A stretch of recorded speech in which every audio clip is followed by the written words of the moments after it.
For those of you who don't know me, I'm Claire Finkelstein, and I'm the founder and faculty director of the Center for Ethics and the Rule of Law. And I'm really thrilled today to welcome our very distinguished panel. Before I introduce them, let me say a few words about the center. This CERL is a nonpartisan, interdisciplinary institute dedicated to preserving and promoting ethics and the rule of law in national security, warfare, and democratic governance. Affiliated with the Annenberg Public Policy Center, where we are right now, of the University of Pennsylvania, CERL draws from the study of law, philosophy, and ethics to answer the difficult questions that arise in times of war and contemporary transnational conflicts. Among other things, CERL runs a book talk series, of which this is the first in this semester. We hold full-scale conferences, we produce policy papers, major reports, such as a report that we produced this past fall on closing Guantanamo, a previous major report that we produced on the Department of Justice and the rule of law or absence thereof in Bill Barr's Department of Justice. And we also run a summer internship program. We have usually around 10 to 14 students who come for a 9-week program and work with a number of professionals and with people on the CERL staff to help produce our reports and also to do professional development for them, in which they are able to meet high-level folks in national security and really learn about the integration of the rule of law into national security practice. So if anyone is interested in being involved or supporting any of those efforts, we would love to talk to you. Now I want to say something about what it means to be nonpartisan, because the title of today's talk might lead you wondering if we are truly nonpartisan. So let me just say a couple words about that.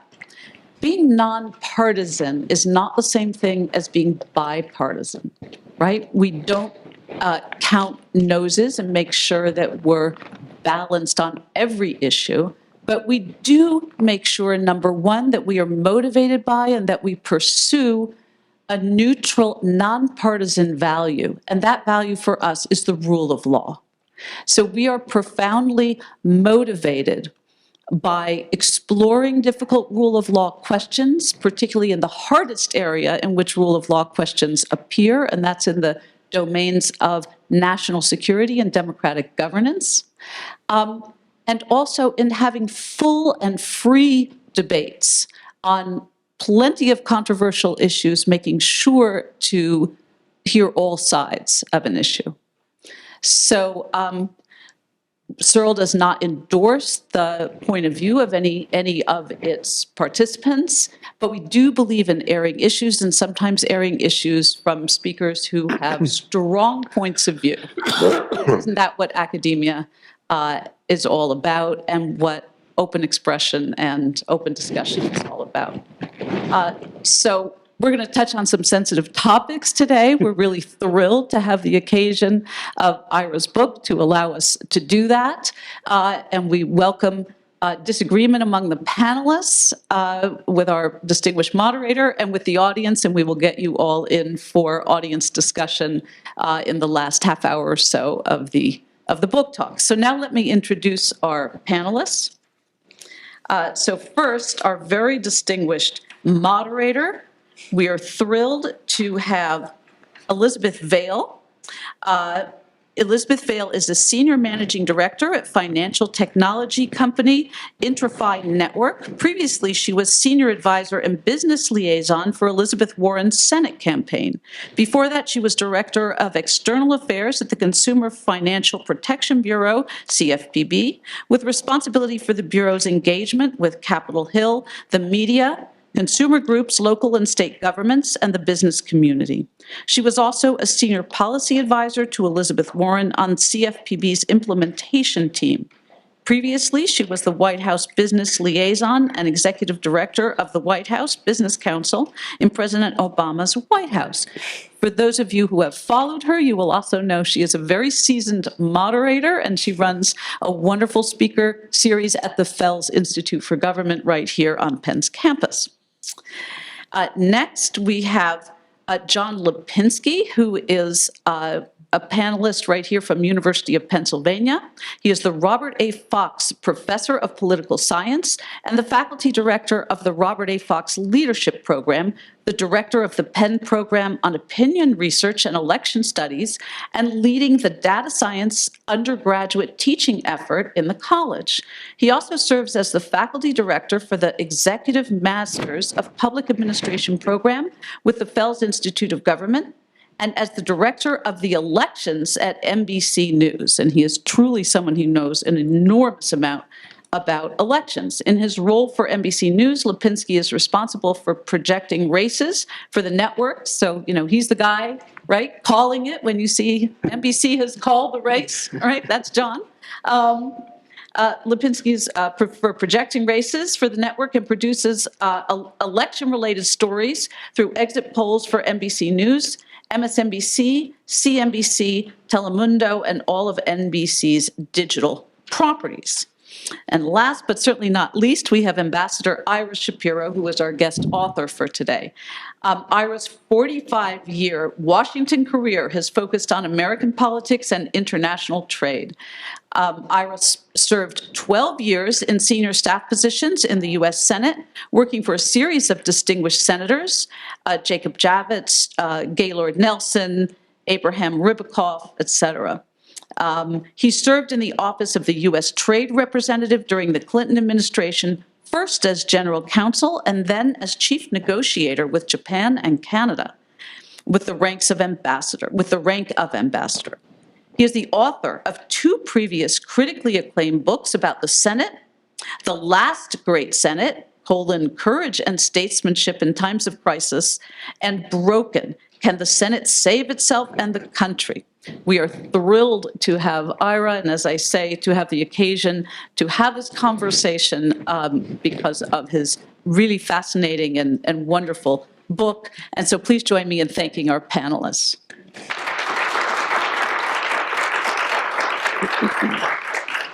And I will turn it over now to Elizabeth Vale. Great. Thank you so much, Claire. That was a lovely, lovely 3 introductions. And it's a great pleasure to be here with all of you as well. And again, we're looking for your questions towards the end, so please have them. We don't want to have no questions from the best people here. It's an honor to be here with you, Ira and John, as well. So I'm going to ask a series of questions, and good luck. So the first, Ira, really has to do with your amazing books, your 3 wonderful books about the Senate. And by the way, I will say they're quite balanced, following along on what Claire said about being a nonpartisan or bipartisan. A lot of them are very positive, not just critical. But in any case, tell us why you wrote all these books on the Senate. I won't say you're obsessed with the Senate, but there's a lovely focus on the Senate. Thank you, Elizabeth. And Claire, thanks so much for having me here at CERL. And John, appreciate your joining as well.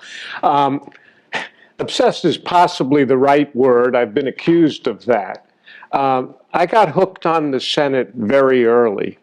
During the last constitutional crisis that our country faced, a period from, say, like 1967 to 73, which ended up with Watergate and then the abuses of the Nixon presidency, I was in college and law school, and the Senate was, for those of us who were despairing of the country and angry about what was happening, the Senate was a kind of a beacon of hope. It was a place where civil rights were advanced. It was a place where the Vietnam War was debated vigorously and ultimately stopped. And it was the place where President Nixon's abuses that we think of as Watergate were ultimately held accountable through the Senate remarkable hearings in 1973. So I thought of it as an outlet for my interest in government and politics. And I, frankly, went to law school here at Penn in part to prepare because the lawyers were dominant at that time. I had 12 years there, but years later, many years later, after done a lot of other things, I circled back to write about the Senate because I was troubled by its decline. So I wrote a book, The Last Great Senate, which came out 10 years ago. And spoiler alert, it was the only great Senate, the Senate of the 60s and the 70s. And then worried about the Senate when Trump became president, I wrote another book, Broken. And I didn't stop the decline of the Senate. Those books didn't really do it. So I came back with this book, which is a very harsh criticism of Senator McConnell particularly, but also the Senate Republicans for failing the country kind of on a grand scale. It was a catastrophic failure of government. That's a great summary. So bringing John into this as well on this next question, turning to one of the giant failures of the Senate that you illuminate beautifully, has to do with the Supreme Court. So I'm jumping to the third book here, the new book, which I highly recommend. So, how do you assess, both of you, the impact of these battles on the Senate, on the court, and frankly, on the state of our democracy? John, you want me to start? Why don't you start, and I'll jump in. Well, look, I think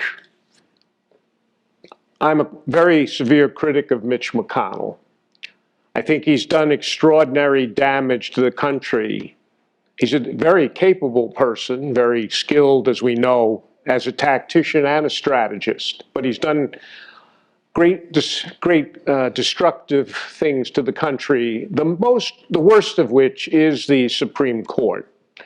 McConnell used, singularly focused, but McConnell used his position to produce a corrupted confirmation process, which produced a Supreme Court majority that I believe is lawless and radical.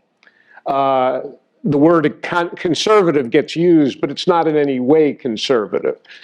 And the context here that's important is we've had a conservative Supreme Court since Richard Nixon's presidency, except Republican presidents nominated and the Senate confirmed justices from Republican presidents, 10 in a row, from 1969 to 1993. But because they were fair-minded justices and often either conservative or moderate and sometimes proved to be liberal, that wasn't satisfactory to the Federalist Society and McConnell. And they hung in until they could get an extreme court. And when I said a corrupted confirmation process, no one ever questioned the justices that Nixon appointed. There were vigorous battles about them, but once they were on the court, everyone accepted that. But McConnell, of course, legendarily prevented Merrick Garland from being considered, rammed through Judge Gorsuch, then Judge Kavanaugh, and worst of all, I believe, Amy Coney Barrett 8 days before the election. I call that in my book the Banana Republic confirmation, because it's inconsistent with a democracy to produce a judge that way. So now, we've already seen the court has been lawless and radical, turning over longstanding precedents, not just Roe versus Wade, but others, in reducing constitutional rights and usurping power that belongs to other branches of government and to the states. So I think it's a lasting legacy. I've got some thoughts on what to do about it, but it's a lasting, damaging legacy. Mm-hmm. So I would just jump in on that. We know, and Ira, you probably know better than anyone in the room, that there's been, controversy, predating, just what happened recently on the Supreme Court. I mean, you're right that there has been sort of bipartisanship, but there's been tough contests and there's been instances of withdrawals. Like if you go back to Reagan, I mean, I was pretty young. I was in high school with Bork, but this has been something, and we've seen something even in some of the other confirmation where there was where they became extremely partisan and the process, that process hardens, I think, sort of members of Congress, senators in this case, and others. But the thing that was kind of interesting about this is that with the McConnell situation of like sort of him being, basically preventing Garland and then, sort of like ramming through an appointment at the last minute was I was talking to my kids. And like my kids don't know. I mean, even though I do politics, they kind of like shy away from it. Occasionally, they'll, if I'm on TV or something, they'll, tune in and they'll like say, "Well, I guess I saw you." But but my one son, he said, "Yeah." I asked him. I said, because I told him I was doing this talk, and I said, "Do you know who Mitch McConnell is?" And he said the only reason he knew who he was because amongst the young kids, the meme of Mitch McConnell is that he's a snapping turtle. So they have this image of him as this snapping turtle, and like the thing about this cover, turtle, this book cover, is a snapping turtle when it grabs a hold of something, it never lets it go. Like, right? I mean, I don't know if any of you have actually seen one, but I saw a snapping turtle one time take a goose, and when it takes it, it knows what it wants, and it takes it, and it gets. I mean, and unfortunately, bad things happen. When my kids actually saw that snapping turtle, and and it was kind of cycle of nature and all of that. But the thing is with McConnell is that. As you point out in the book, is like he's like unparalleled, like right, sort of as a tactician, like right, I mean, like he really, I mean, him and between, I mean, on depending upon your partisanship, like right, you look at Nancy Pelosi and you look at Mitch McConnell, and one's a Jedi and one's a Sith Lord, like right, so and the and it really is the case, and so I think McConnell like so knew what he wanted, and was willing to pay the price. And because he's not an institutionalist, like right, when you actually sort of look at like in Ira's wonderful book, he talks about the institutionalists, the men and women of the Senate that like sort of like like really sort of believed in the institution, and it was not really about them; it was about sort of what the Senate would do. And McConnell strategically sort of knew what the Senate now does. I mean, in the sense of with the massive polarization that's going on in that institution and the lack of its ability to oftentimes accomplish things, knowing that the best way for him to accomplish things was through the courts. And so I think he just decided, what, that's worth the price, like regardless of what it's going to be, for the institution and for the country. And so that's the thing that's interesting. I mean, he's I think Speaker Pelosi is a very calculating person in a good way. He's a very calculating person in a different way. I mean, look, we could do 90 minutes or so on just the court and McConnell. No. So we won't do that. But I do think that this is a case of one man's individual will. Michael Tomasky, the political author and journalist, has said will, W-I-L-L, is the most overrated commodity in politics. He doesn't think that kind of individual will is so important. McConnell's an exception. Only McConnell would have prevented consideration of Garland, and only McConnell would have rammed through Amy Coney Barrett. And Trump was hesitant and ready to withdraw Brett Kavanaugh when Kavanaugh got in trouble, and McConnell steeled his spine. So this really is a triumph of one person. Now, in my book, I'm very critical of McConnell because I think he trashed the norms and customs that make institutions work. But I'm also critical of those who stood by and let him do it.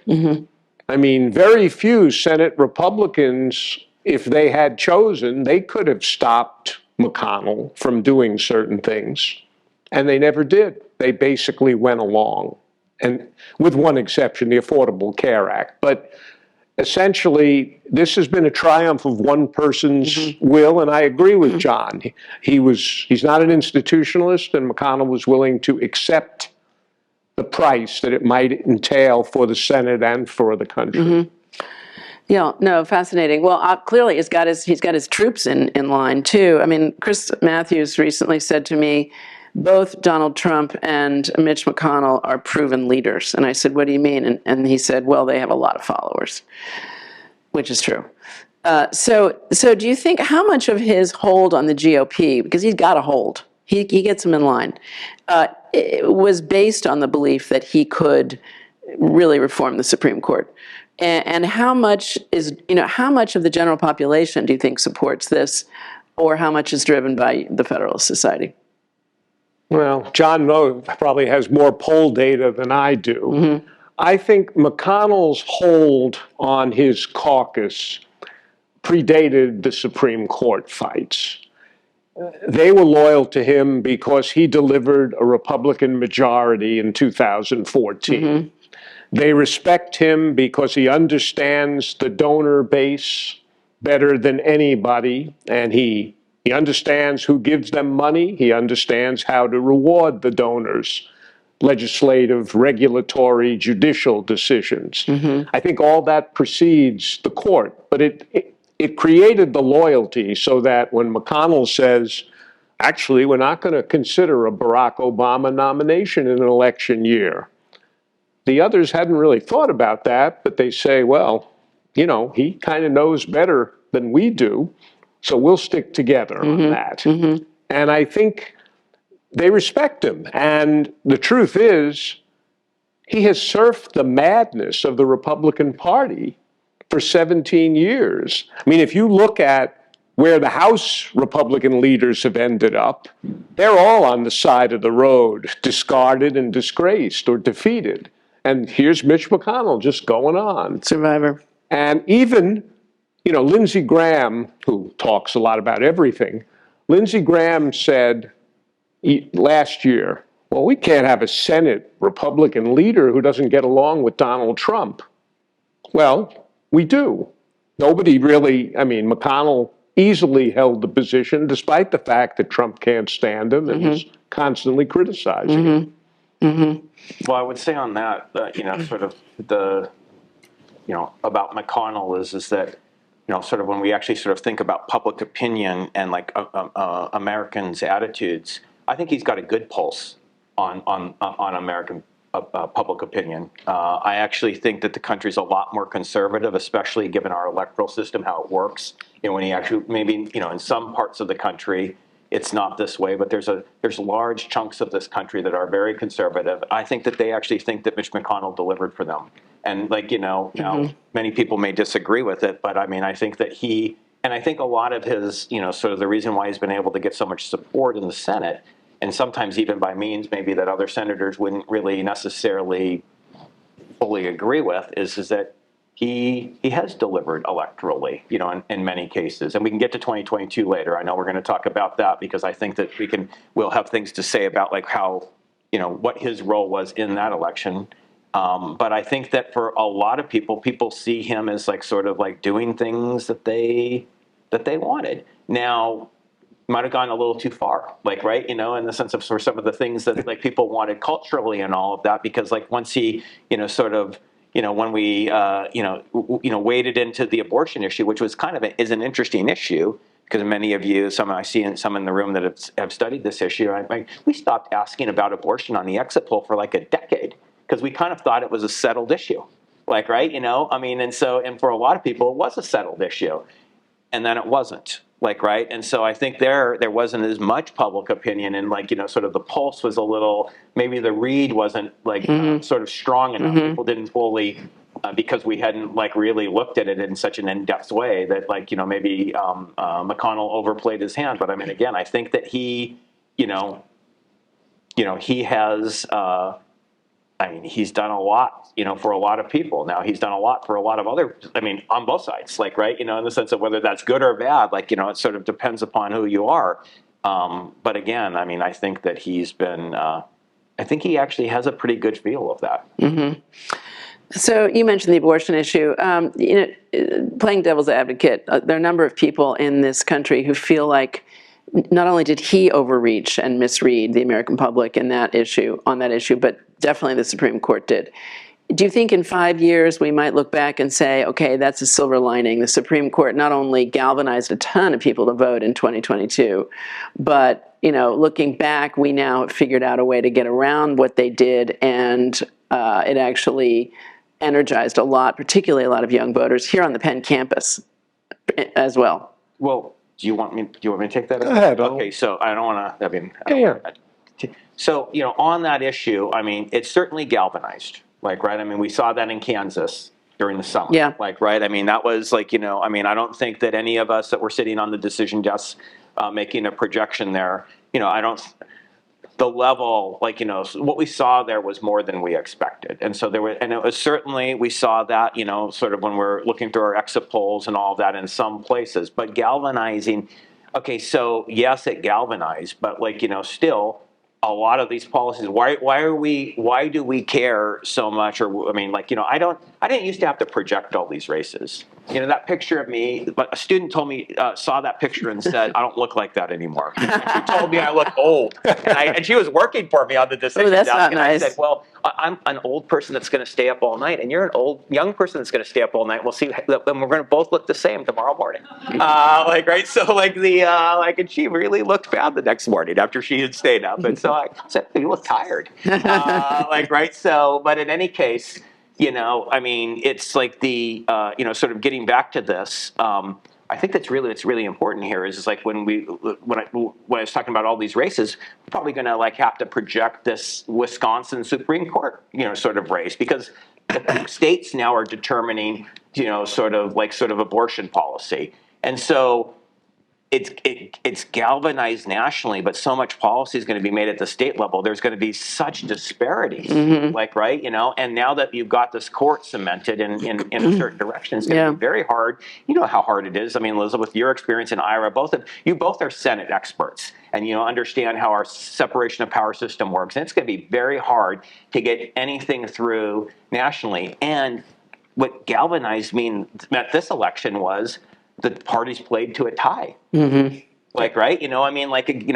We're so galvanized now that every contest, the reason why it takes 2 weeks to find out, who's going to win Congress or the presidency, I mean, maybe not 2 weeks, but, it feels like 2 years when you're sitting on the decision desk is that we're just looking at these contests that are essentially ties. And we never used to see that. And so I don't know. I think it's a little bit of a mixed bag. I mean, I think it's gotten people but I think you're right, Elizabeth, in that people now know what's at stake. Whether there's going to be one side that's going to win or something, people now know if I sit on the sidelines and just don't do anything, especially with the young people, there's a real consequence. Yeah, I very much agree with what John said. And one of the things about the 2022 elections, which from a Democratic standpoint came out better than one would have feared, contrary to the historical pattern where you get shellacked in an off-year election and Biden had low approval ratings, we all know that. And yet it didn't turn out that way. But the division was almost so even across the country still. And I think Gallup did this accumulation of polls and found out that the country was 45 Republican and 44 Democrat or something like that. So we're in these series of intense contests where the politics are quite tribal. And I do think that the shift, it depends a lot on whether young people who have gotten more involved are galvanized enough to stay involved and shift this not to the kinds of landslides that I saw when I was younger, 49 state landslides, elections and presidential elections that weren't close. We're destined to have close elections because we're closely divided. But if younger people stay involved, I think that will make a big difference. I guess I think that what I believe is that the last thing we needed when we were going through COVID, an economic crisis relating to COVID, a racial reckoning, kind of the last thing we needed was yet one more Supreme Court battle ramming through, one more radical justice in the last days of the thing. That, my criticism of McConnell is not ad hominem. I criticize him because I believe senators have a certain kind of responsibility, and particularly Senate leaders have a certain responsibility. Senate leaders are supposed to be able to work across the aisle. They're supposed to overcome differences, not exacerbate them. So he basically threw out the book on what leaders are supposed to do. He would have been a good chairman of the Republican Party, but he's in a very partisan Senate leader. So following up on that, Ira, you eloquently talked about how he sort of won off, thank God, I will add, partisanly, forgive me, and that his predecessors weren't like him. They didn't throw out the norms this way, that only he could have rammed through these Supreme Court justices. You know, give us some hope, either or both of you, that he is one off, that he is an evil genius, and that God willing we can prevent this. And he's been there forever, and God willing he'll not be there forever. Well, I can't count on it. I would offer two pieces of hope. One is that after a long period of decline and deep decline, the Senate had a pretty respectable year last year. And the Senate had a pretty respectable year large part because somewhere between 12 and 20 Republicans joined the Democrats in a series of bipartisan accomplishments in which McConnell was involved in almost every one of them. Either he provided leadership, or he stood back, let other people do the work, and then supported it. To me, that suggests that he knows to some extent that the Senate's supposed to do something, that his members were tired of being in an institution that was worthless. I mean, it's nice to be called a senator, but they were in an institution that was so that they really couldn't defend what they were doing. So they felt the need to do some things. So that's one thing. The other thing I think is he will not be there forever. And whoever comes afterward has to be better for the institution. Yeah. Yeah, no. It'll be Tom Tillis, by the way. Oh, there's a projection. Did you hear that? We can hold him to Yeah, he's not that well known, but I think we're going to skip the McConnell leadership team, and it'll be Tom Tillis of North Carolina. I mean, wouldn't you think he would care about his legacy? The way John Roberts, people say John Roberts is going to care about the Roberts Court, which is not looking good now. But I mean, wouldn't you think McConnell would say, look, this is my legacy. I'm going to have to face St. Peter or whomever. No, I've written about this in some recent articles. McConnell's not inclined to mea culpas. Yeah, really. But I do think that he would like to focus on moving forward rather than people looking back at some of the things he's done. I mean, while we focus on the Supreme Court, McConnell failed to stop Trump's assault on our democracy. Right. Next topic. Go for it. McConnell failed to stop Trump's assault on our democracy. McConnell stood by, essentially, while we had an unhinged president during COVID. You know, if you think about it, and I thought about it, I wrote a couple of articles in July and August of 2020 suggesting the governors ought to press for Trump's resignation, since the senators weren't going to. And somebody said to me, that's not going to happen. I said, I know it's not going to happen, but somebody has to sort of suggest what should happen. So McConnell's legacy is a pretty dark one. And I think when sometimes in genuine conviction, he's been very strong in support of military aid to Ukraine. McConnell's not soft on Putin, and he'd like to, he's been strong on that. So he'll find a way to try to paint his legacy a little bit better, but ultimately he can't change the major pieces of it.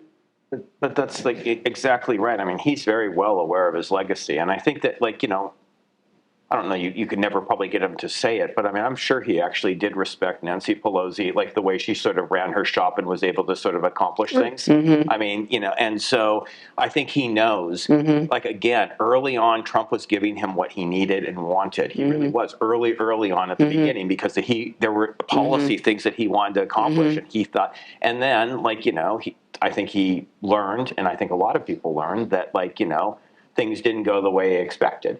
And so, on some things, and maybe you'll disagree with us, but I think he wants to make sure to preserve his legacy, and he knows this is where he's not going to step away. I think he wants to beat Donald Trump, Like, right, you know, I mean, I think he wants to be able, and I think he wants to be the one, and we'll get to 2022 because I think that helped his case. Like, right, you know, and I think he knows that, so I don't think he is going to be around a long time, but I think he wants to, I mean, I think he would love to give Donald Trump a private call. You know, sort of like, you know, sort of a little bit down the road and say, oh, by the way, like, you know, in sense of, and, you know, and this one's for saying this about my wife, and this one, you know, I mean, like, you know, Yeah, really. he's a, you know, so, Yeah. you know, I'm sure he's a Yeah. pretty spiteful man. I don't know him personally at Oh, all, boy. but I mean, I'm sure that he would Yeah. like a little bit of payback, and he wants to cement that legacy. So the time is not right, like, right, you know, so I think 24 will be a pivotal moment, depending upon how things turn out, of what his long-term legacy will be. Yeah. So do you think Trump has McConnell to thank for the two impeachment outcomes? I mean, you know, he controlled them both. I mean, the first one, few witnesses, the second one, no witnesses when the Democrats were in. Oh, absolutely. Absolutely. And by the way, I agree with John. I mean, as far as I'm concerned, by the second impeachment, McConnell would have liked nothing more than to be rid of Trump. But he made the calculation that Trump was too strong, had too much of a following in the party. He couldn't take him down at that point. So hopefully you hang in there and Trump's power withers away over time. And I think to some extent that is what's happened. But I do think, you know, look, some Democrats have Trump derangement syndrome. I have McConnell derangement syndrome. I think that if you look back, it wasn't Trump's idea to go after the Affordable Care Act. McConnell was obsessed with trying to destroy the Affordable Care Act, and he went to great lengths to try to do it and was only narrowly defeated in doing it. So he certainly worked with Trump on the things they had a common interest in, which were the courts and the tax cuts and deregulation. But, you know, I think in broad outlines, his legacy is sort of there already. And I guess at the bottom line, he might have the Rudy Giuliani view of the world. Giuliani was asked by one of his friends, well, what about your legacy? He said, what do I care? I'll be dead. Four Seasons. We have our very own Four Seasons story here. Remember? That was, whoa. So why the flip-flop? Remember he was critical after January 6th, like he definitely was culpable, Trump did this, and then boom, he backed off. Was that again because he read the tea leaves? He never changed. He was critical after January 6th, and he made a great speech after the second impeachment. He laid it out quite clearly. And then he came up with this contrived reason to be, you know, you can't impeach the former president, which was nonsense. I mean, the Senate had already rejected that position. No, it was simply a matter of, you know, one of my favorite lines in that year was by Ben Sasse, who's no longer in the Senate. And Sasse voted for convicting Trump. And he said, some things are beyond calculation. And for McConnell, nothing's ever beyond calculation. Sasse said, you know, the man tried to destroy our democracy. How can we not convict him? So, yeah, it's a different approach. That's an understatement. So what if Trump gets indicted? What is the effect, do you think, on McConnell, on the House and the Senate? That's not a tough question, but. Well, the first thing is, I think it's vital that he be indicted. I think the principle, I mean, that some people will be unhappy about it, but the principle that nobody's above the law is fundamental. And I read an article by somebody in the Wall Street Journal that said, of course, nobody's above the law. But if Trump is indicted, there'll be a lot of furor and, you know, so maybe we shouldn't indict him. Well, that's a way of saying he's above the law. So I think he will be indicted. He will be indicted probably first in Georgia, and I hope then he'll be indicted by the Justice Department. And some people won't like it, but, you know, we'll get through it. John, what do you think of this? There's an argument that we should not want him to be indicted. We should not want to go after him because he will be, the Democrats and Biden defeated him once, and they would defeat him again if he gets the nomination because fewer people will vote for him next time. Yeah, no, I mean, I remember people in 2020, and again, like I'm on the decision desk, and whoever the candidates are the candidates. But when people were saying that they were, very happy that Biden was running against Donald Trump, I mean, of course he was, there was no primary. I mean, he was going to be sort of the candidate. I was like, thinking you should be careful what you wish for. Like, right, just because, like, he could win, like, right, I mean, in the sense of, like, no one didn't think that he could win in 2020. I mean, people were, like, thinking, yeah, it didn't look good for him, and the polling looked good for the Democrats, but all of us that sort of, like, look at the polls and all of that had some concerns, sort of, like, with what those polls were saying. So, I mean, and, sort of this time through, sort of would this is, like, the question when we sort of get into ethical issues. I mean, there were... I think it was deeply problematic on the Democratic side where there were some Democrats that were, supporting extreme Republican candidates because they were pushing them in some lower level races because they thought they would be weaker candidates. And I was like, they can win, like, right? In the sense of if they're terrible people that do not believe in the integrity of our democracy and do not believe in rule of law and all of that, you're playing with fire because of what the American public sometimes knows about these candidates. And so, for me, I don't like to get into the strategic elements of which candidate would be weaker or stronger because, we've been surprised, like, right, and so it would be a surprise. I mean, if Trump were to win the nomination, and I think he definitely could, could he win? Probably not. He'd probably be, but but is it possible? Why risk it? Yeah. Yeah, my wife, Nancy, who's with us, was the first person in 2016 who said, we should stop celebrating that Trump was going to be the nominee. She said we should have wanted the best people from both parties, so we couldn't have anything like Trump. So I think that, look, we'll see what happens. I don't think that Trump can win another election, and I actually don't think that the Republicans will nominate him ultimately. But of course, it could be a multi-candidate field, and who knows what happens. I think you have to do things one step at a time.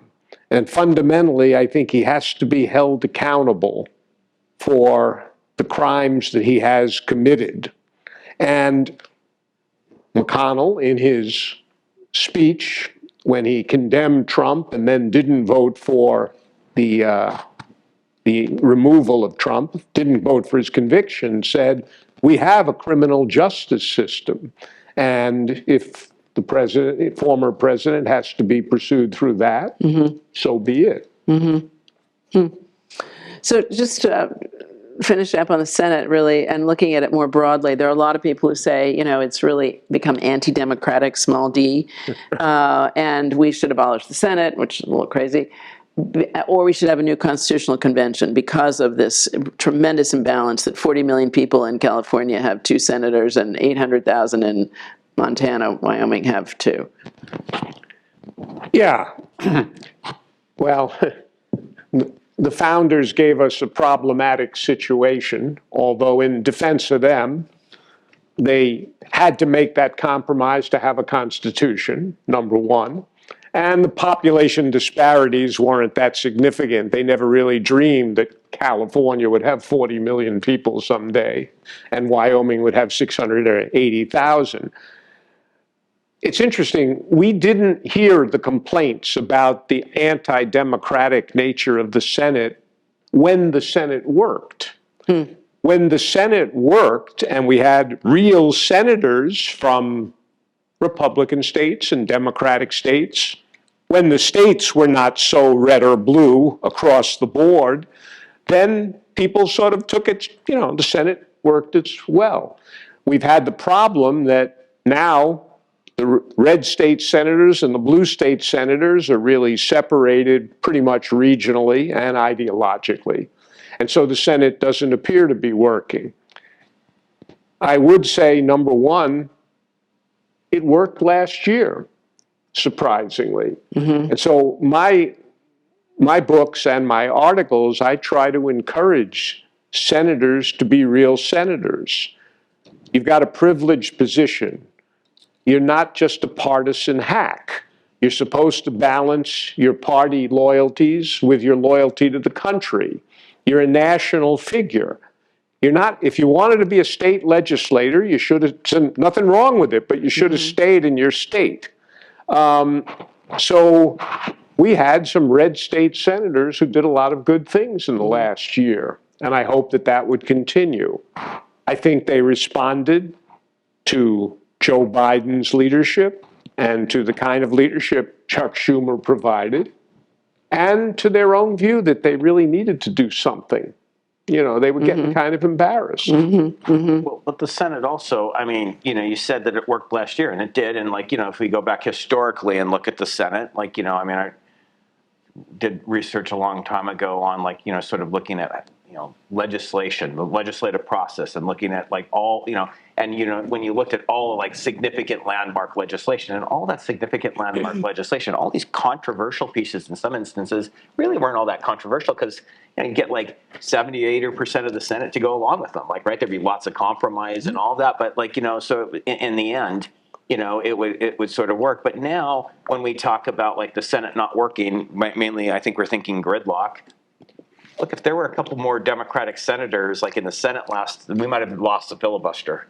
Like, right, it's not clear, like, you know, with Manchin and Sinema and stuff, like, you know, depending upon what, I mean, and there could have been, like, right. So, I mean, the Senate, we say how it's not working, and we constitutionally how it's set up, and, you know, it's a standing body, like, not like the House that dissolves. So their rules, like, you know, never, their rules continue. They don't have to, like, do what the Republicans, you know, you know, like, tried to do, and I guess did do when they passed their rule package this time through. But the Senate might change, like, right, depending upon who's in it. Like, right, we've seen how it's changed with Supreme Court nominees.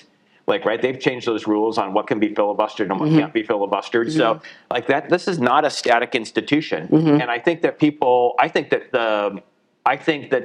most Democrats in the Senate were so frustrated with the process and so upset with what happened, especially with, like, you know, sort of, like, you know, which was a, you know, really terrible process of ramming through, you know, what they did on the Supreme Court. Yeah. They could have said, you know what?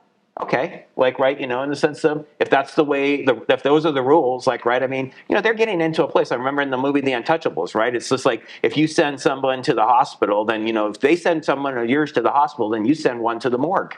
Like, right, like and I do think that there is a little bit of that sort of going on. So I wouldn't be, I mean, and I don't know what you think, Ira, because you're such a student of the, you know, of the institution, that I'm not so sure that we won't see it massively change in the future. I think it was on the cusp. So how much do you think, so you talk about the success of the Senate, it did work in 2022, there's hope, thank you.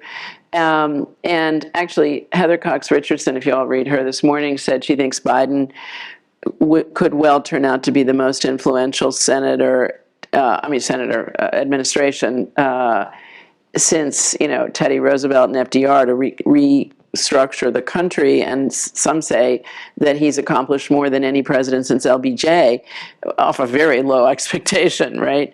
How much do you think that's true? And also, is that his EQ versus his IQ? Because obviously he doesn't have the IQ of an Obama, but he has tremendous people skills. And he knew, he was friends with, not friends, but he worked with Mitch McConnell, he worked with Bill Bradley for 18 years. How much do you think is Biden versus, you know, an improvement in the Senate? Well, I give President Biden great credit. And one of the things about Biden that impresses me is his constant, continuous growth. I've known him over the years. I don't think he was a great senator when he first started out, although he started out with his family tragedy. I think he was an okay senator as he got to be more senior, but he learned a lot as vice president. And I think as president, he came to the office with an acute understanding of just how many challenges we faced and how the country wasn't facing up so many issues. I think Biden's presidency will be regarded as extremely consequential. I'm not inclined to give McConnell much credit, the McConnell-Biden relationship much credit. I give McConnell credit only in that he concluded that it was in his interest to do some things, basically, to not. I mean, McConnell likes Biden much better than he liked Obama. There's no question about that. Right. But he's a Democratic president, so he still wants him to fail. Yeah. Basically. He wanted his bridge in Kentucky. I was actually born in Kentucky. I'm embarrassed to report. Yeah.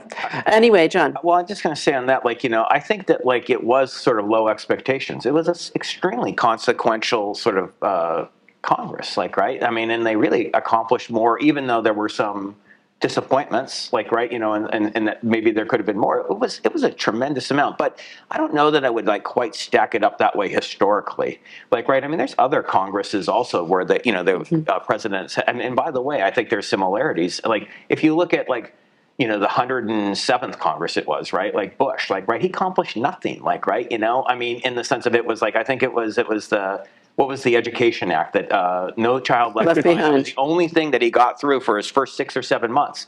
And then guess what happened? 9/11 happened, and he passed 17 major pieces of legislation that completely restructured everything, how this country works, to how we get on airplanes, to how we're surveilled, to how, I mean. Took a crisis. And so that 107th was way more consequential for Americans, actually, than this last Congress, I would argue, in not a good way. Right, so, but I mean, it was so. I don't know historically. I think it's premature to really know how this Congress is going to stack up. But given not his, I mean, but it was his in a lot of ways. I mean, look, I mean, one of the big winners out of this last election was obviously Biden, right? I mean, because everybody thought that, he's got low approval ratings and all that. But then in the end, I think people looked and thought, there were tangible things that happened that were consequential and important. Both domestic and foreign. So looking at the House, which has been quite a show, right? We all watched the McCarthy show.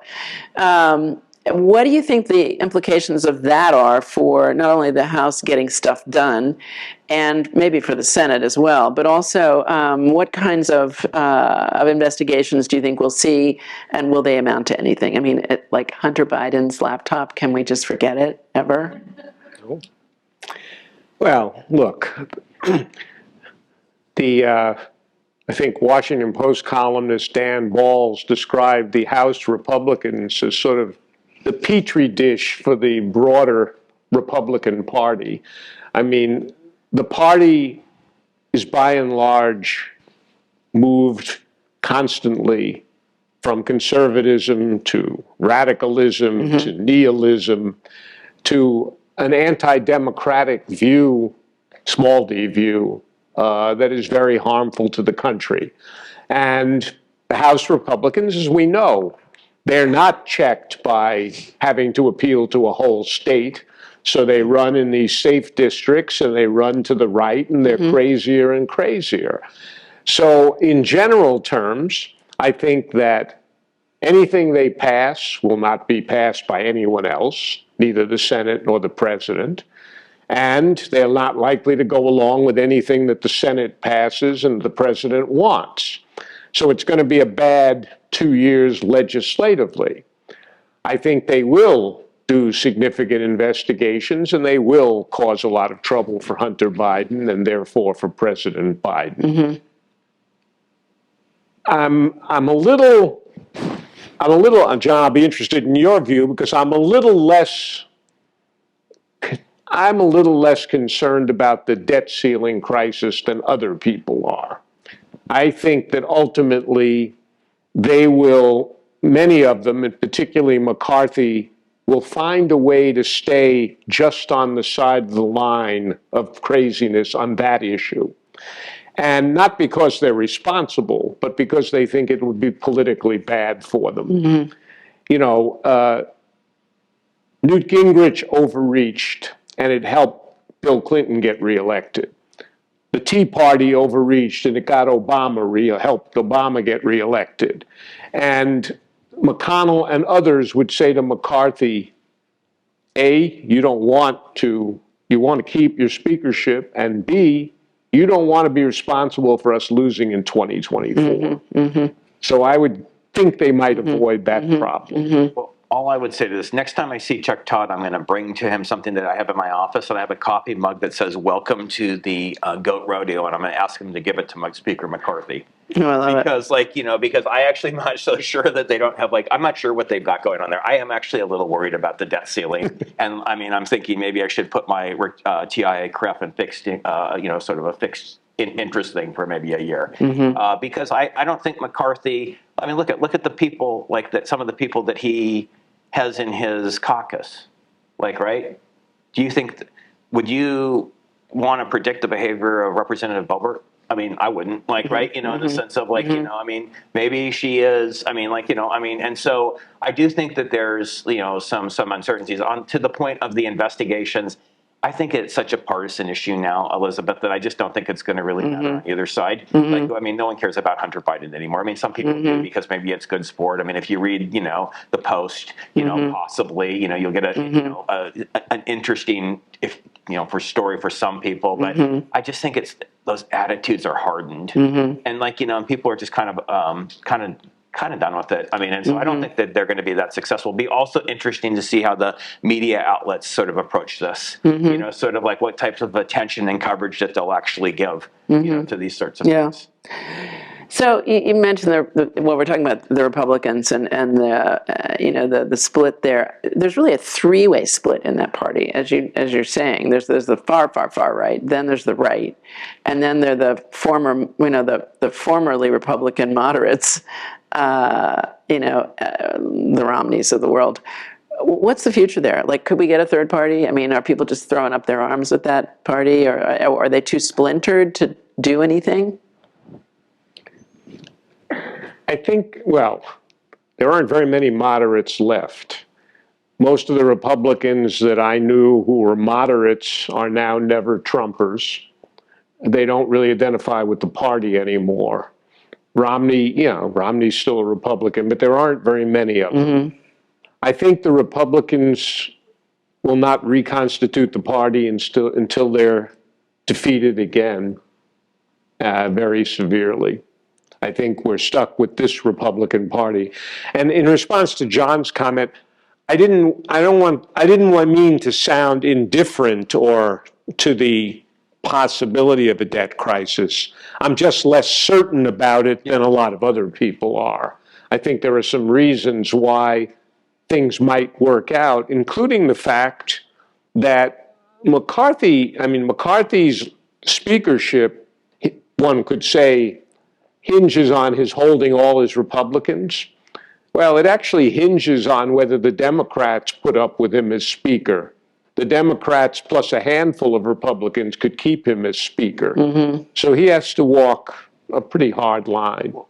What's interesting for me was looking at these primaries. First, it's so interesting for me to hear people that were Democrats talk about Liz Cheney and about what a great person she was and all these other sorts of things. Right. She's really conservative, right? But she did stand up to sort of power and all of that. But when you have Democrats that are saying well, oh my, almost worshiping Mitt Romney or Liz Cheney, it is interesting, right? And what it tells me is there's very few Jedi left in the Republican Party, right? And so, it's even though you're right, Elizabeth, there are kind of these three parts. That one, if you look at it on a distribution, right, they're Ira's right. And there's just so few of them, right, that are moderates. And by the way, some of the ones that we call moderates, we would not have called moderates 20 years ago. No, I'm married to one. Tough. It's tough. Yeah. My house. Fascinating. So I know that we're going to get to a whole bunch of questions. Just one more really from me, and then I'll come back if we don't have any. This is an easy one. Looking ahead to 24, is Biden going to run again? Well, I don't pretend to know, and I don't have any inside information. I think he'll make his decision, and probably consulting only with the First Lady and maybe his sister. I personally admire him greatly and don't think he should run again. I don't think he can guarantee to the American people that he can do the job for 6 more years at his age. And I think he should be, he originally thought of himself as a transitional president, and I think that that's what he should be, a very consequential one-term president. John, you're our decision desk guy. I don't know if he's going to run or not. I mean, I think he probably will. It looks like it, but like I said, I don't have any inside information on that either. I mean, whether he runs or not depends upon how old I'll look after 24 if we have 2 competitive presidential primaries. Because I think that if he doesn't run, I mean, it's going to be there's going to be it's going to be a very long primary, and it's going to be drawn out, even with the changes that people are talking about institutionally and front loading it, and shifting the calendar around. It's very interesting also with Biden being so involved in that process of shifting that around, given that it obviously won't apply to him if he runs, because I don't really think anyone will challenge him. But I mean, it is interesting because when he was doing that initially, I was thinking, maybe he's doing it for other reasons, maybe not that aren't associated with him, but others who may run. So your prism's fascinating. I mean, you imagine that the buck stops there. I mean, you were there on Saturday morning, right, after the election, when the election was called. Were you up for the last 5 nights? I think I worked Ken works on the decisions. I don't know how many days you work, but I think I logged 110 hours that week. Yeah. And so it was it was kind of crazy. I did tell HR when I redo my contract at NBC, I do want by the hour. Oh yeah, good. Brilliant. By the hour. Brilliant. Oh, you're management. No, I want to be an hourly employee. Yeah. Oh God, do it. So do it. Yeah. Perfect. Well, I'm going to come back at the end with a couple more, but who's got a great question out here? Okay, well, let's start with Claire, because she's in charge. One that I hope we might talk about, which is impeachment. One of the reasons that I think it's so important to talk about Mitch McConnell in connection with the rule of law is that more than any other senator, I see him as really killed off the institution of impeachment as a form of check and balance on the executive branch. I mean, when you look at the second impeachment, where he was able to somehow maneuver that even with Democrats in the majority, they could not call witnesses, a single witness in the Senate in that impeachment after the president had arguably encouraged people to storm the Capitol. I mean, my God, is impeachment dead, and did McConnell kill it?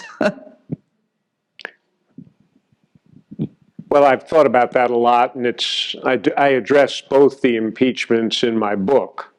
I think that you're correct. Obviously, Claire, I agree with you that McConnell orchestrated both, particularly the first one. He had a somewhat lighter touch in the second one. For a couple of weeks, he thought people ought to follow their conscience. That didn't last too long. But look, McConnell's view from the beginning was the first impeachment was completely partisan. It was a partisan impeachment. It was a rush impeachment. There was no substance to it. It was a disgrace. There's never been a partisan impeachment like this. Well, first of all, it was a very serious thing that President Trump was being accused of, shaking down President Zelensky, the withholding of the military aid in order to try to get an upper hand on Joe Biden in the election. That was pretty serious stuff. And second, we had a partisan impeachment 20 years before. We had Bill Clinton's impeachment, which was a completely partisan impeachment. The House Republicans impeached Bill Clinton for his dalliances with Monica Lewinsky, and they did it even after an election, that Bill Clinton off-year election, where he did very well. This is all tied, I don't mean to go on, but this is tied into the question of witnesses, Claire. In the first one, McConnell had the control over the witnesses, and they didn't want to hear any witnesses. It wouldn't have mattered, in the impeachment, but it would have mattered to the public opinion to hear from John Bolton, et cetera. In the second one, the Democrats actually decided, I think at the end, it wasn't worth calling witnesses because they weren't going to win, and because they wanted Biden, who had just come into office, to begin to start his administration, get people confirmed, et cetera. But it was a calculation based on the fact that nothing that could be done would convince enough Republicans. And look, 85% of the Republicans in the second impeachment, 43 out of 50, voted not to convict Trump even after he had incited the insurrection, which is, by and large, their last, by no means their first, but their last disgraceful performance in that sequence. Yes, sir. How much of McConnell's actions is dictated by the fact that the Republican Party is dominated by the radicals? I mean, it seems to me that much of what he does is the fact that that is where the party is, even though it probably represents a minority of the country. Well, it's interesting. I mean, many of the radicals don't like McConnell, think he, with possible exception of his Supreme Court initiatives. They don't like him. They think he's a swamp creature, et cetera. McConnell, and Trump, of course, criticizes McConnell. McConnell's power basically stems from his understanding of the donor base of the Republican Party. Federalist Society, and its goals for the Supreme Court were both abortion issues, that issue, but also deregulation for the oil and gas industry. I mean, this is basically the deregulation of fossil fuels. The Koch brothers and others were the reasons that the Federalist Society was able to raise so much money. And look, my indictment of McConnell includes him being the leading opponent of many years of gun control and for many years of climate change policies. And those are reflective of what the Republican Party wanted. Yes, in red. You spoke about his influence on elections for senators, and he lost Pennsylvania and Georgia, which would have done the balance because of the really bad candidates in both of those states that he would have been forced to support, particularly Herschel Walker, even more than Dr. Oz. So he bears that responsibility. And so are there people who would be turning against him for the loss of the Senate in a year that was likely to have been otherwise won? I think in general, there's a feeling that even the ones he supported were not his favored choices. I mean, he would not have wanted Herschel Walker as a candidate. He decided he could only differ from the party on certain things, but neither Herschel Walker nor Dr. Oz would have been McConnell's candidates. And that's why he was always sort of commenting, well, candidate quality matters. He would have picked better candidates, but in fairness, the party had shifted so much to the right that he didn't have as much influence as he had 8 years before when he was able to pick the candidates he wanted. His problem on this, I think, was because it's like, I actually think that we had talked before the panel. I think that the Biden and McConnell are the two big winners out of 2022 because like all of the candidates that, because if he had picked candidates, they probably would have won some of these close races. Mm-hmm. I think they would have done better. And so I think he can really point to look, this was against my will. I think his problem, though, is that, and maybe it shows a little bit of lack of influence, is that he didn't have his way in the primaries because the way the Republicans set up these primaries, he wasn't able to consolidate, the types of sort of I mean, I don't want to really call them centrist candidates because they were centrist candidates, but like more, let's say, establishment candidates. And so his loss, if you were to want to point to some of his failures, I would say it would not have been in the general. It would have been in the primaries. And the Republicans are. I mean, McConnell. We're not in the days of where the party establishment isn't going to weigh in on primary contests anymore. Like like maybe how it was a while ago. And so, like when I had said that I think he had a very successful general election. I think he failed in the primaries. Fascinating. Okay, yes, in the blue mask. A quick comment and two questions. The comment is about Mitch McConnell. I think his legacy is rock solid because he, with a laser focus, wanted to get enough senators that were going to vote for conservative, whatever you want to call it, radicalized, whatever you want to call it, court. He's got it. And absent some catastrophe, he's got some young people. They're going to be there long after he's in the dust. He did what he wanted to do with a laser focus, and it took time. So I think that's what he wanted for his legacy. So that's the comment. Here are the two questions. So in all of this, what are the roles of the role of the independent voters, whoever they are, their identity, their profile, and John, if you dare, what happened to the polls in 2016? And since then, I'm a little nervous when I hear about the polls and their accuracy. So, well, we like pollsters just like to keep you on, just to, I don't know, make people nervous and sort of make people sort of really. I mean, even though that people are thinking, I don't know about the polls, they still watch them a lot. So in terms of the independents, I mean, I think that we did see market shifts, obviously, this in 2022, because when you actually look at when you look at not so much the top of the ticket races, but some of the down ballot races, I mean, right? I mean, we were as interested in some of these Secretary of State races as in fact, I think a lot of Democrats were more interested in some of those Secretary of State races, and Republicans too, than they were in who was going to win some of these other major battleground states in the Senate or the gubernatorial contests.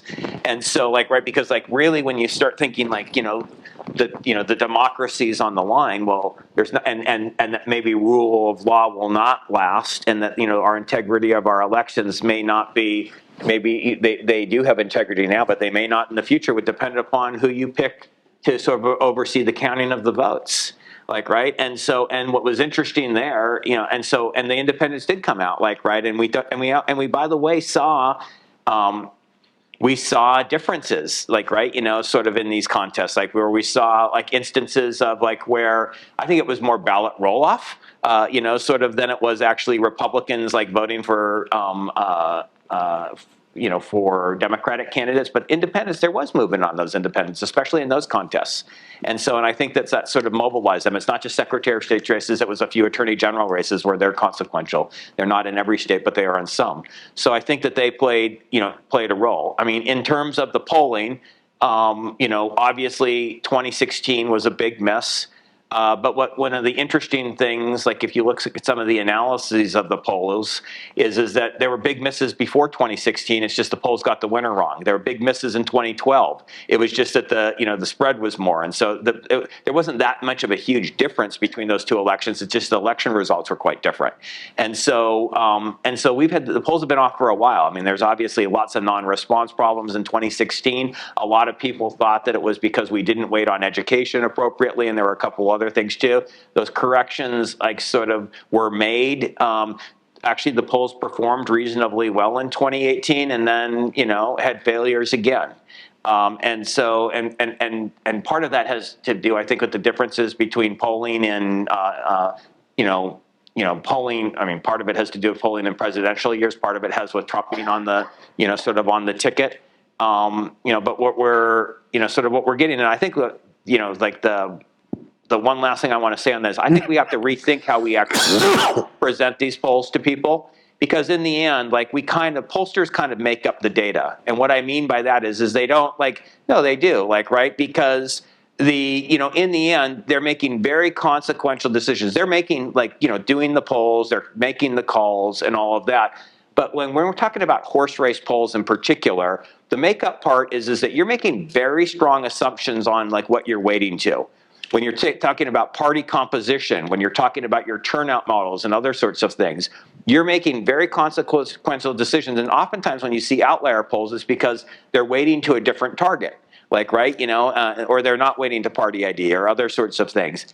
And so I want to take back, I misspoke a little bit by saying making up the numbers, but they're making very consequential decisions on sort of and then putting out one number. I'm a huge fan, and I'm hoping we do this at NBC, of not putting up one number and basically saying you could weight the electorate and here's three consequential decisions. You could make three different assumptions about them, and if you make those three different assumptions, here's what will happen. Here's the scenarios where you could say, if it's this electorate and it's this party composition and turnout, this is what the result will be. If it's this one, here's what the result will be, and if it's this one, here's what the result will be. And we could even say, this is the one we think it will be, but we're not sure, and it could be these two other ones. And so because I think people are putting too much weight on one number when there's too much uncertainty associated with these polls.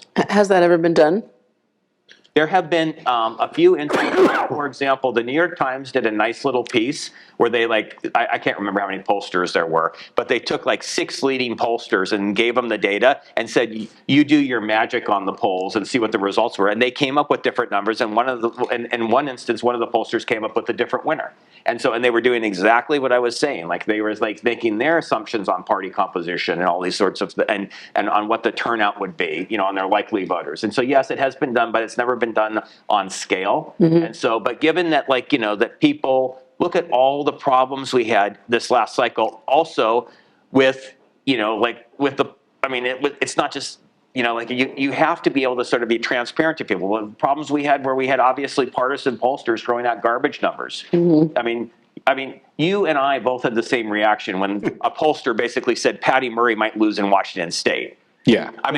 There's not enough weed in Washington State to smoke to be able to actually come up with that kind of a result, right? So, it is not, she's going to win by 12 or 13 or 14, or maybe I think she ended up winning by 15 points.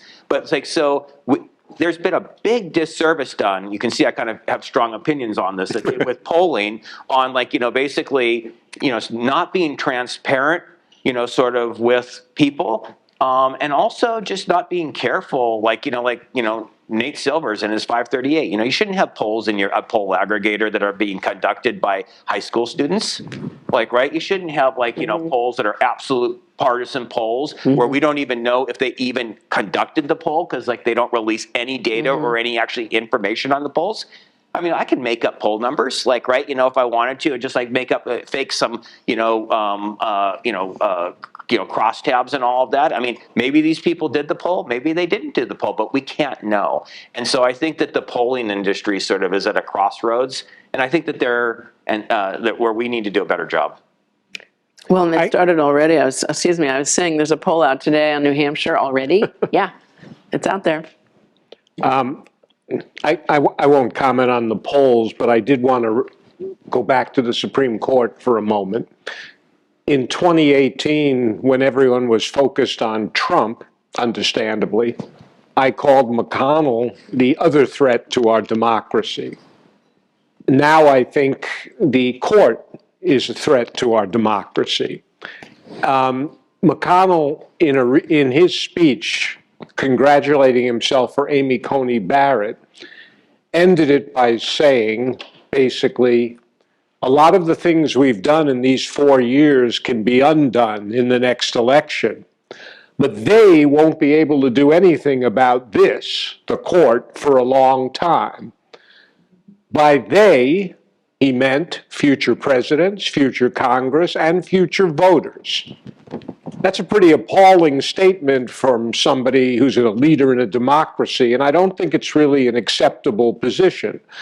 My own view is we should elevate the issue of the court.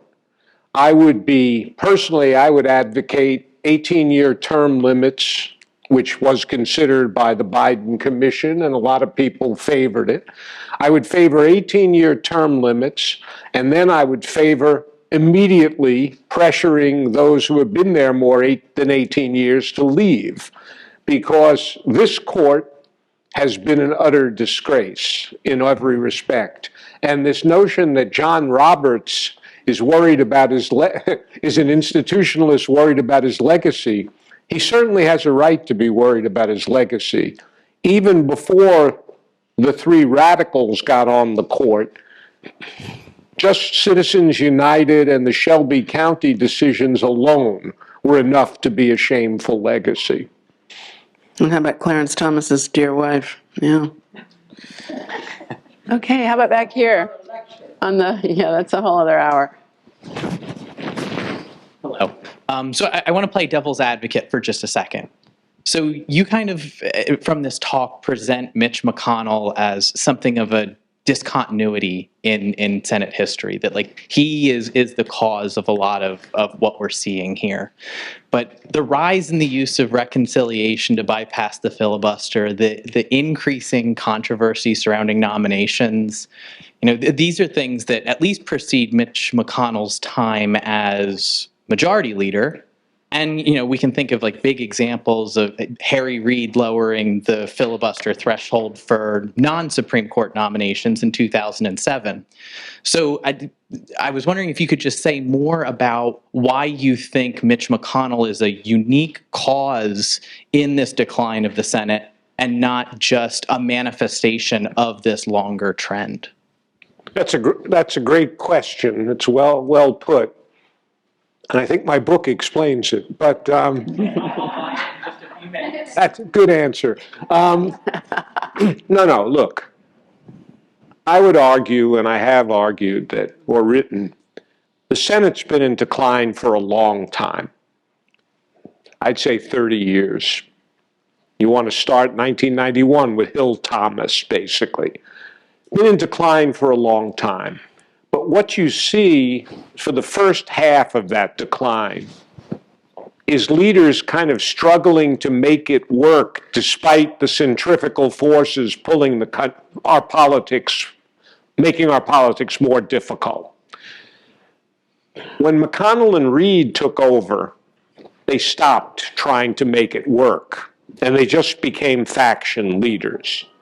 To the extent I blame McConnell more, it's because he's been in power longer and because he has been more destructive. And, Reid, we never had a leader who essentially opposed everything a president was doing, as he did with Obama, even when the country was facing an economic calamity.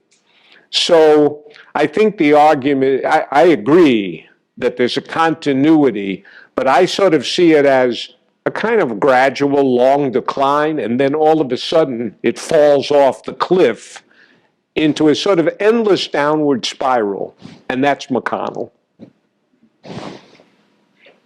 Yes, in the purple sweater. My question is kind of related to what he just asked, but you mentioned that McConnell is not an institutionalist and that he's contributed to this decline of the institution. Do you see that as a largely McConnell-driven trend, or is it part of the broader trend in American society of less trust in institutions and less institutionalism generally? Thank you. Well, that's a great question. I certainly believe there's a loss of faith in institutions, but I don't believe that somebody who's a senator and a Senate leader ought to be one of the people who loses faith in the institutions. There's a general tendency to say, well, we're a divided country, so what do you expect from the people in government? I expect them to overcome some of those differences, or at least to try to make the effort to overcome those differences. I did a lot when I was in the Senate, and afterward I was involved in a lot of legislation. It's very difficult work. it's supposed to be difficult work. We're a diverse, contentious society. It's hard to come up with national legislation. But the only thing that makes it possible is good faith engagement in the issues. So I can tolerate a lot of differences on issues as long as people are engaging in good faith. And I think McConnell's a bad faith player, basically. And I think if you put a bad faith player at the center of the system, you're going to get a terrible result most of the time.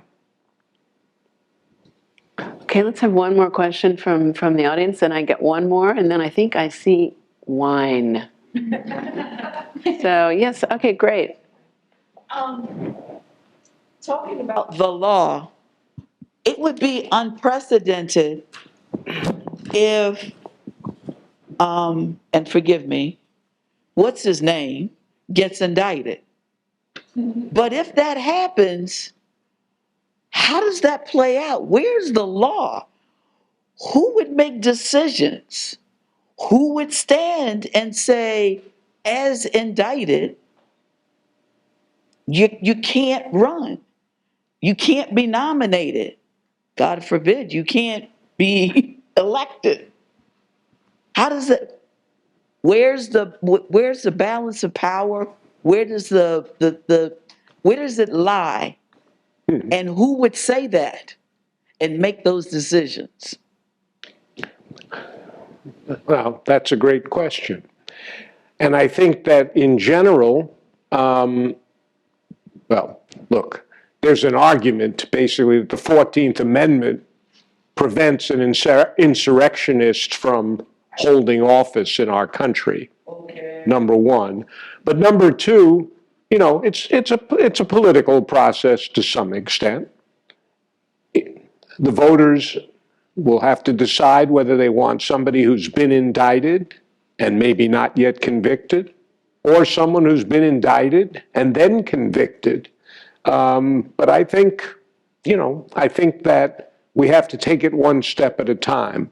And I think it's really crucial that the law be applied to the former president. They're not. If Trump wants to run, he's going to run. I don't see that happening. Like, you know, I mean, he's going to be a candidate sort of in that contest. And when you say you can't speak his name, I think that was Voldemort.